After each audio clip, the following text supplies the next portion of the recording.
In this video, how to restore Lego sets you took apart. Hello everyone, my name is Sam. Welcome to Brave Vice, building your Lego knowledge. If you want Lego tips just like this, make sure to subscribe and click the bell so you can be notified of new Lego tips from the Brave Vice YouTube channel. And today I'm going to talk about how to restore Lego sets you took apart. Get as many large Ziploc bags as you have sets, or if there are big sets, use multiple bags. Look at the back page or pages of the set instructions.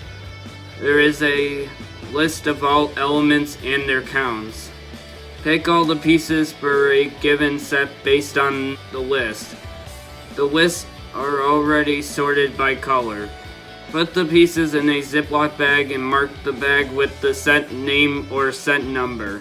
Now, when you want to rebuild the Lego set you took apart, all you have to do is open the bag you need and build the set.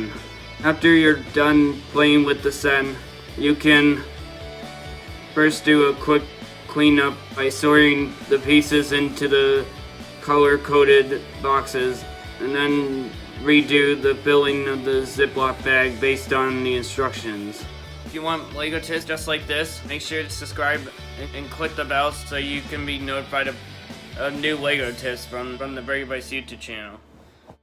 And I'll see you next time.